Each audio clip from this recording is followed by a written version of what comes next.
Lettre de nouvelles de Colombie, été 2019. Car nous sommes son ouvrage, ayant été créés en Jésus-Christ pour de bonnes œuvres, que Dieu a préparées d'avance, afin que nous les pratiquions. L'Épître aux Éphésiens chapitre 2, verset 10. Bonjour à tous. Le 28 juin, nous célébrions notre 2e année en Colombie. Pour commencer, un grand merci à notre Dieu Tout-Puissant pour sa fidélité envers nous, sa grande miséricorde et son amour inépuisable. Jamais il ne nous a laissés seuls. Il nous accompagne chaque jour. Que ce soit pour un toit, la nourriture, le transport, les voyages ou pour notre couple,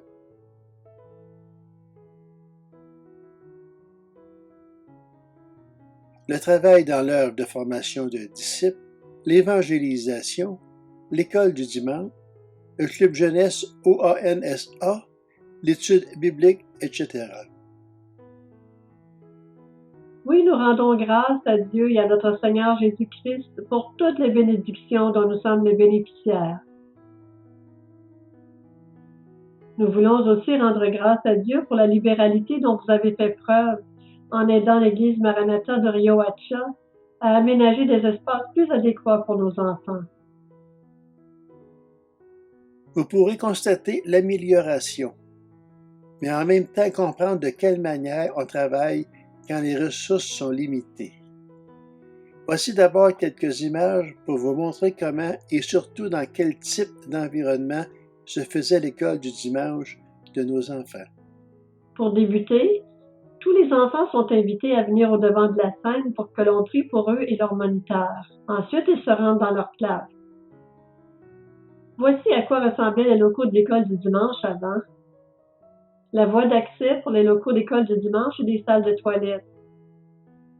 La porte d'entrée pour les locaux de l'école du dimanche. Pour débuter, voici une des classes de l'école du dimanche. Vous le connaissez, la monitrice? La señora Christina qui enseignait à ce moment-là aux enfants de 6 à 8 ans. Et ici un autre groupe de jeunes avec leur monitrice, Yorley Yala et Joanna Melo. Sur ces photos, vous voyez la classe des tout-petits. Le moniteur Jenner Blanco. C'est un local avec une fenêtre et une porte, mais nous espérons un jour en faire un entrepôt pour les équipements de son et de musique. Quant aux adolescents, de 10 à 15 ans, ils se regroupent sur un terrain vague à l'arrière de l'église. Les 2 monitrices sont Lenis Bermudez et maintenant Christina. Et sur cette photo, vous voyez à quoi ressemblaient les locaux pour nos enfants. Le plancher de sable, le toit de vieille tôle et les murs des séparateurs des bâches de plastique. Et voici en quelques photos les travaux de construction. Pour commencer, faire l'excavation pour les fondations. Je vous présente le responsable des travaux de construction, le Seigneur Carlo Reales. Il est aussi l'un des anciens de l'Église. Vous remarquerez que nos outils de travail sont principalement ou presque manuels. Pour une raison que j'ignore, il nous est arrivé de rencontrer, dans le sable, une dalle de béton qu'il nous a fallu démolir, construire les coffrages pour les empattements, mélanger et couler le béton. Voyez comment on fabrique notre béton. Pour commencer, on amène du sable et de la pierre. Je vous présente Jean Carlos Reales, le fils de Carlos Reales. Il est père de 2 enfants. On mélange le tout, le ciment, le sable, la pierre et l'eau. Et on mélange. Et on mélange. Et on mélange. Et on mélange. Et on mélange. Et on mélange. Et on mélange encore. Et voilà, Nous avons notre béton pour les fondations.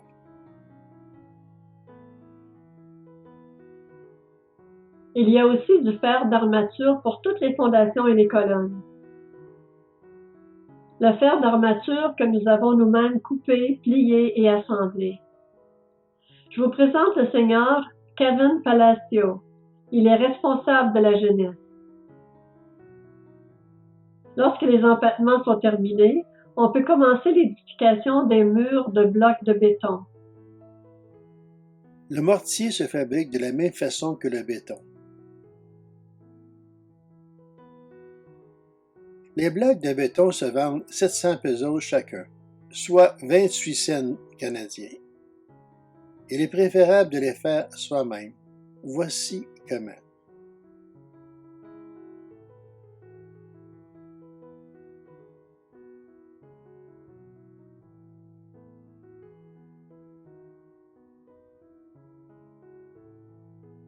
Et c'est ainsi que les murs se sont érigés.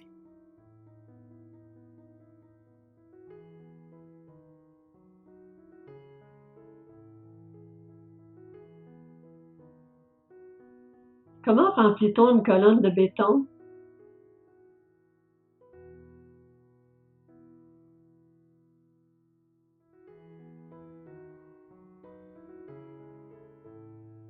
Belle colonne, n'est-ce pas? Le toit. Ce matériel s'appelle les termites. Là encore, c'est du travail manuel.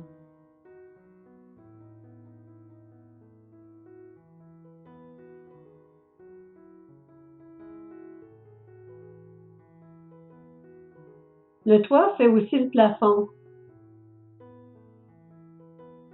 Enfin, les planchers de béton. En premier, le compactage du sol.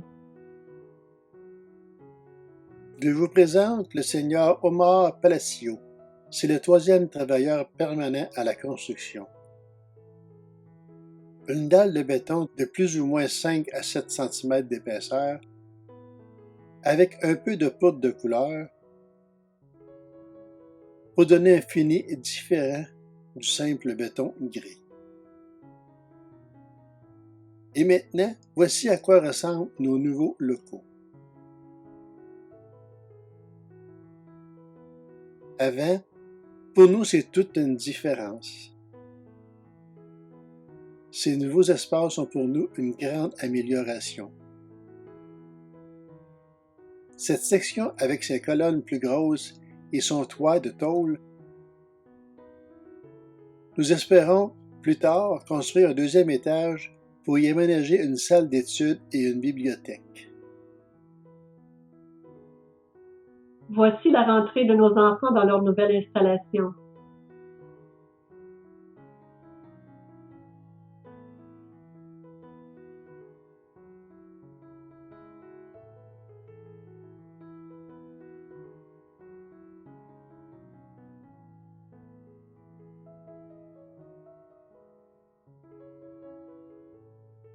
Les travaux n'étaient pas terminés. Nous avons continué les aménagements.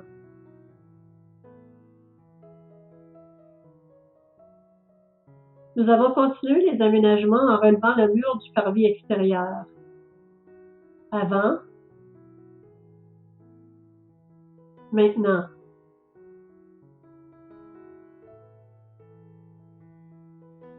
Avec un système de sécurité des plus dissuasifs. Muy peligroso.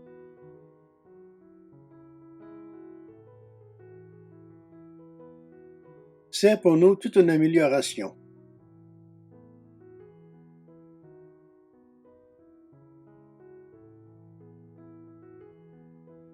Frères bien-aimés de l'Église Loup-Vive, Sherbrooke, Québec, pasteur Bernard Guy.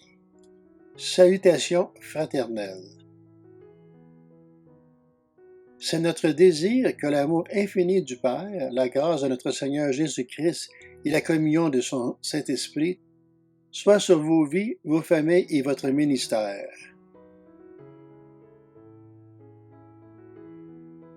La présente a pour but d'exprimer, au nom de l'ensemble de l'Église biblique missionnaire Maranatha de Riohacha, La Guajira, en Colombie, Notre plus sincère gratitude. Nous louons et exaltons le nom de notre Dieu bon, qui dans sa divine providence a eu le plaisir de nous bénir d'une manière spéciale et abondante à travers vous. Premièrement, en guidant nos frères Claude et Christina à s'établir comme missionnaires de soutien dans notre Église.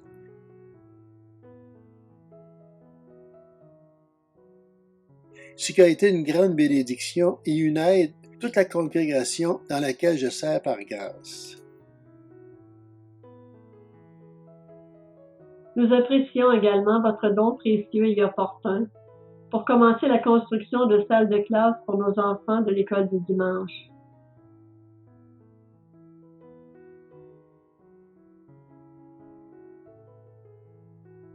Offrande que nous recevons comme une odeur parfumée de notre Seigneur qui connaît nos besoins et qui est riche pour tous selon son dessein éternel et immuable. C'est notre prière devant le Seigneur qu'il répande sur vous sa grâce abondante.